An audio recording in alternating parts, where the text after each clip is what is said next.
তো কাল নাগিনীর মহব্বত ভরিয়া মার উপরে অত্যাচার নির্যাতন খতরা ও আল্লাহর বান্দার হাত নাই পাও নাই গড়ি গড়ি তাই হজ খতরার আব্দুল কাদের জিলানির সামনে গিয়া কইতরা ও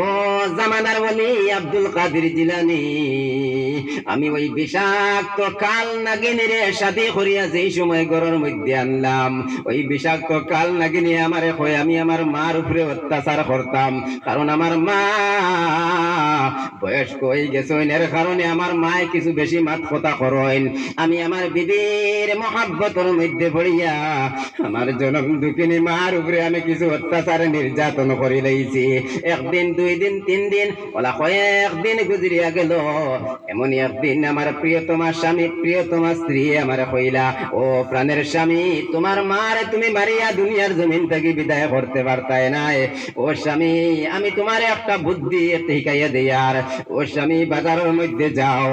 বাজারে গিয়া কিছু ফলমূল তুমি লইয়া আনো ও ফলমূল লইয়া আইয়া তোমার মার দরজার মধ্যে গিয়া তুমি ডাক দেও কারণ গতকালকে মারে তুমি মারতে মারতে অস্তিত্ব হারা করছো ওই মায়ের দরওয়াজা আজকে খুলতা নাই ও স্বামী যাও যাও বাজারের মধ্যে গিয়া কিছু তুমি ফলমূল লইয়া নিয়া মার দরজার মধ্যে গিয়া ডাক দিও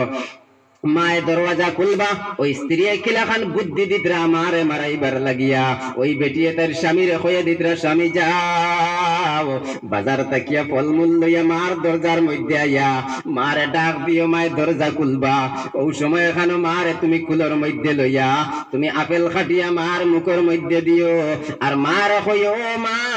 আমি সারাটা দিন মানুষের বাড়িতে খাস কাম করি মা তোমার মায়া লাগে নানি আগামী কাইল তাকিয়া তুমিও আমার লাগে মানুষের বাড়িতে কাম করার যাইবা